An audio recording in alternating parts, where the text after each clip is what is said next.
So I'm about to call Christopher Wells, Fader, Orson Welles' daughter. Let's see how this goes.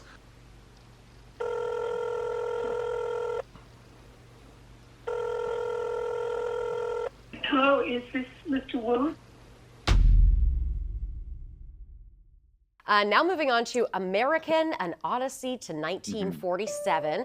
This is a new documentary from director Danny A Wu. filmmaker who seems to be wiser than his years. Everybody that's been in line today, this theater has raved about it. The one mistake that he made wasn't clear on the start, middle, end.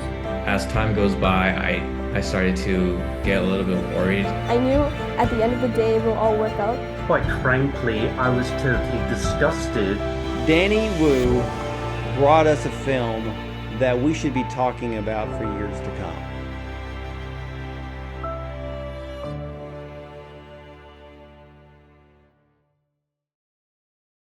I remember back in 2020, Danny messaged me a YouTube video of Orson Welles, and at the time it was like 3 a.m., so I didn't give it much thought.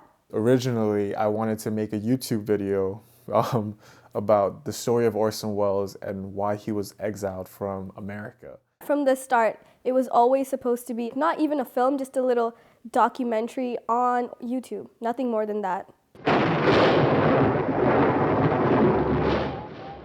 By late 2020, I had dropped a trailer of what I thought the project would be like. You know, I think the trailer really didn't gather too much attention, which is a good thing. Because if it had on YouTube, I probably would have just continued with the YouTube project. I kind of started playing with the idea of, you know, interweaving stories. I think once Danny started researching the topic, he realized there were so many more facets that were untapped. It isn't enough to tell us what a man did. You've got to tell us who he was. That's why I chose to make it into a film. Once I decided that I wanted to make this into a documentary, I realized that I needed to create a dream team here. Shania Kumar, she was definitely the first person to be on the team. Second person that I wanted on the team is my childhood friend. His name is Yifu Kang, aka Kevin Kang, aka KK. Well, I first heard of KK, Danny's childhood best friend, way before the project even begun. He said he has this genius artistic friend that he always talked about. And then one day, Danny kind of toyed with the idea of asking KK to join our team. I heard this project from Danny, my buddy, my childhood buddy. Then that's how I got into this. And eventually I started to do pretty much all the artworks, including the animation, the posters, and some graphics in the film. And so I started reaching out to authors to see if they would be interested in being interviewed by me for the film. And surprisingly, they all said yes. The first time I heard about the film American was when you contacted me, and I thought it was wonderful that you were interested in It's All True as part of your project. And one of the things that I found out during my research of this project was that Laura Williams is the niece of one of our main characters. His name is Isaac Woodard. His story changed America. I really wanted her to be a part of our project. I received a message from Danny Wu, and it was a very endearing message. And I just had to respond. Normally I wouldn't, but I just had to respond. And I'm so glad that I did. Well, I know once I met with Danny, I spoke to Danny, we FaceTimed, and he talked more about the project and gave me a better understanding of what he was going to do. And I was on board. We started filming. I did a worldwide trip, mostly across the US, to get everyone's interviews done. It went super smoothly, and it was super interesting to see how Danny was able to fly to their actual locations, not only film them, but create a relationship with each of his interviewees. You know, we met, it was during the pandemic, and there were so many hurdles to overcome, you know, getting vaccinated and, you know, the country shutting down. And once we were able to agree when to meet and where, and, you know, and have the safety protocols in place, it went smoothly. You know, like any young filmmaker, when you have a good film at hand, your mindset is we're gonna make a film that goes into Sundance, Cannes, Tribeca. I most definitely believe that we could get accepted by the likes of Cannes and Tribeca. Didn't realize how many other powers that be. Right, so December was our first festival that we applied to in the first rejection that we had. And from there, some of the other festival rejections started coming from Europe. When the rejections started coming in, it wasn't just one, it wasn't just two. It just seemed like an endless barrage of just no's. It was very deflating. And, you know, at a certain point, you kind of just get numb to it. After receiving so many rejections and no's, we kind of took a step back and realized we have to set our sights on something else. The idea that I had was that we would start contacting sales agents. And we were thinking, maybe with the help of sales agents, we'd be able to kind of network and possibly get into film festivals that way. We got a list of almost like 50 sales agents, if not more. There were a couple, for sure, that I was optimistic about. And it seemed like they were really interested in our film. Every time, like I said, as we get closer to meeting or just signing on the dotted line, the communication would just cut out. So it just kept our hope alive in some ways, thinking maybe they were busy and they're gonna email us back at a later date, but it just never came. And the worst comes when one sales agent told us directly that Orson Welles is monetizable, we'll make money from him. But the other two stories in our documentary weren't. So for that reason, they couldn't take us. It's an incredibly difficult process to first not get into any film festivals, and then to not even be able to land a sales agent to help you get into a film festival for a film that you really believe in. I feel like emailing sales agents were much more taxing because we thought that was an avenue to help us get into film festivals, but it just seemed like we were just getting even more rejections. As time goes by, I don't hear anything, I started to get a little bit worried. But at the same time, I understand more pressures are on Danny. It's like his child. So I'm just trying to be supportive and tell him we tried our best. We did a project together, and it's a good project. It's meaningful. But my mindset for the entirety of this waiting process was that we just needed one. You know, just give me one. In August of that year, I headed out to the movie theater. I think we watched an Idris Elba film. Straight after the film, Danny opened his phone and he opened his email. Somehow, it says, "Thank you for submitting and we're accepting you to the Newport Beach Film Festival." And I remember we had just watched a movie, and after the movie was when I got that email, and I ran to the front of the theater, and just all the emotions started coming out, and I was like bawling.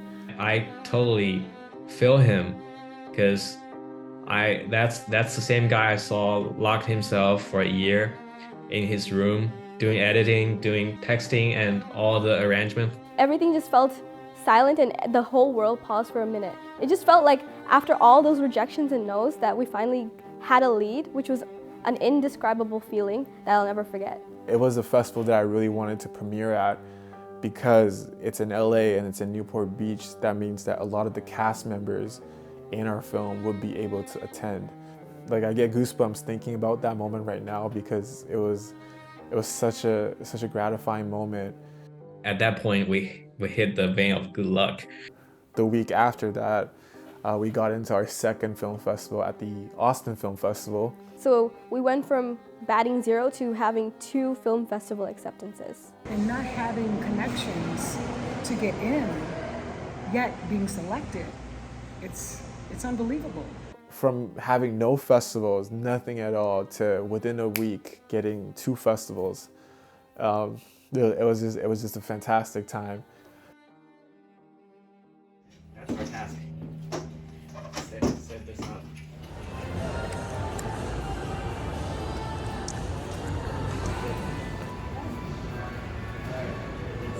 It was simply amazing to go to Newport Beach and to see your film for the first time. But frankly, your project exceeded all of my expectations. It still feels unreal. Even now, I think about it. I feel like it never happened to be projected on the silver screen with my own name on it. It just still feels unreal. Like an out-of-body experience, you know? Yeah, I got emotional because it allowed me to reflect back on the story of what happened to Sergeant Isaac Woodard. It really just made it extra special. Quite frankly, I was totally disgusted that it took such a long time for your work to get recognition and screening at festivals. One of the best documentaries I've seen over the years. The American movie, right? Yeah. Like everybody that's been in line today here at this theater has raved about it. They just loved it. I've not heard a bad thing about this film. Yeah, it's really good. It's a five star. Yeah, Yeah, I would. Okay. Yeah, absolutely.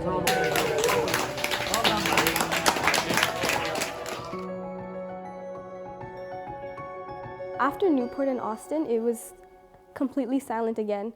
There was nothing, no updates with film festivals, there were no updates with sales agents, so it was just, we were waiting for something, but we didn't know what. When you're going through this process, you're always thinking about what's next, and you're really not ever like present. For example, when I was in Newport, all I could think about was Austin. And when I was in Austin, all I could think about was, hey, when am I going to get into this next festival? And that email just never came. I remember Danny was checking how the films that premiered at Austin and Newport went on in previous years, kind of to see what their route was. Seemed a bit pessimistic because none of them really went to Europe. Our film has done 2 pretty good film festivals. You know, maybe this is where our journey ends. November, December, nothing, right? No other festivals. We had actually gotten a few more rejections at that point. Catherine Benamou, who's in her cast, she's really good friends with the film critic Jonathan Rosenbaum, one of the greatest film critics of all time. And Catherine had sent Jonathan a copy of our film. I said, there's this amazing new film by a Canadian filmmaker named Danny Wu, and I think you should take a look at it. Definitely, it's a rare documentary. I was extremely nervous about how Mr. Rosenbaum would take the film. And not only did he like the film, but he put us on his year-end list for best films of 2022. And I remember it was super late at night. Danny checked his phone and he was randomly scrolling with no intention, just wanted to see Jonathan Rosenbaum's year-end list. And then all of a sudden he sees that his film, American, made his year-end list. And I remember thinking like, there's no way. I remember, years past, I would be going on yearendlists.com to, view these films, and I would always dream of my film, one day being on one of these lists. And so all of a sudden, to not only be on one of these lists, but to be on Jonathan Rosenbaum's list was just 2 days later, literally 2 days later, the Thessaloniki Documentary Festival sent us an invite to screen at their film festival, and Thessaloniki was one of my dream film festivals. I remember it was early in the morning and Danny just texted me that we got accepted to Thessaloniki Documentary Film Festival, and I do remember that name because we put it on our spreadsheet as something that we were hopeful for and eyeing, but I honestly never really thought that we'd get accepted because it seemed so far. And the special thing about Thessaloniki is that it's an Oscar qualifying documentary film festival, which was obviously so cool. And then all of a sudden it seemed like a second chance for our film to be shown.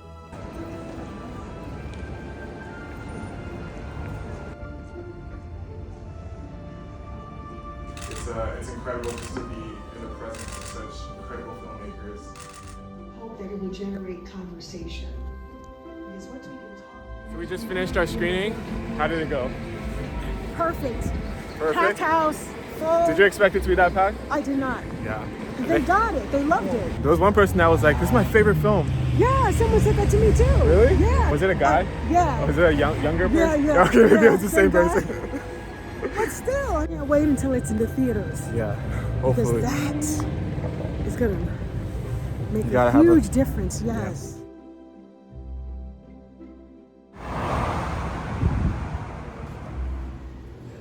I remember when we were in Los Angeles, Danny got an email saying that they want to do a special screening in London at the Bertha Dock House, and I was like, there's no way. This has to be a scam. The Bertha Dock House is very prestigious. Having American there is such a huge honor. And the reason that they found us was because they heard of us at Thessaloniki, and they watched our film at Thessaloniki, and they found that it was the correct time to reach out to us. So it wasn't a film festival, but they just really wanted to have American there. Also, something super cool about London is that Simon Callow, who's in our film, was able to attend the premiere. And I remember Danny promised that he would bring the film to London, and he made good with that promise. A film like Danny's is, which I've just seen, by the way, for the first time today, this afternoon. Wonderful film. I found it terribly illuminating and very touching, the film.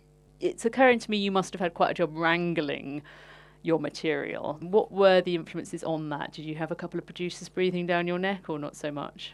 We had a distributor who pretty much told me that if I cut out Isaac's story and Howard's story, they'll take the film right away. And this film critic, his name was Jonathan Rosenbaum, he saw our film and he put us on his year-end list. And then after that, all of a sudden, the festivals that were rejecting us the year before started inviting us. And it was at Thessaloniki, a programmer from this theater was at during the screening, which is why we're here right now. You know, so that's kind of all going through my mind. You know, that one person's decision could affect the film this much.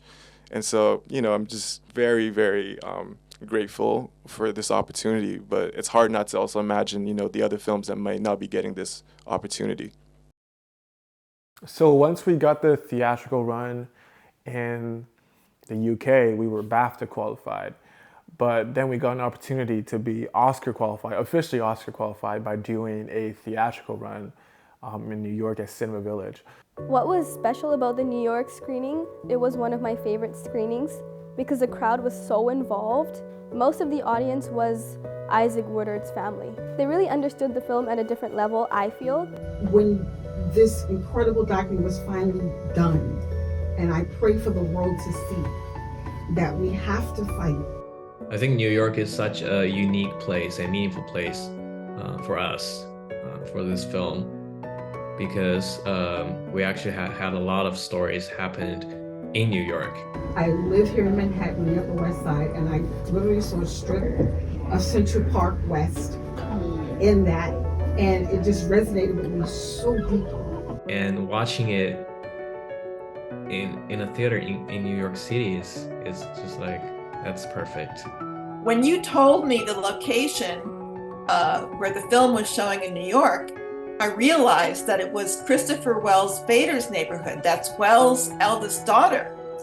And I had to tell her. I was very interested to see whether she would like it and whether she would welcome the sort of spin-off stories that you include in it. So I'm about to call Christopher Welles Fader, Orson Welles' daughter. Let's see how this goes. Hello, is this Mr. Wu, Danny Wu? Yes. I am so pleased to be talking to you because, first of all, I want to thank you for making this important documentary. I'm the eldest daughter of Orson Welles. I'm also a friend of Catherine Benamou, and she was the one who told me about your documentary. And by a great stroke of good fortune, it was playing at the movie theater that's literally one block from where I live. So the minute I heard about it, I rushed over to see it. And I just want to say that I was especially moved by Howard Kalkita. It was the part of the film that in some ways meant the most to me in some ways because it was just so touching. And I was really glad you included that. I walked out of the theater feeling prouder than ever to be my father's daughter.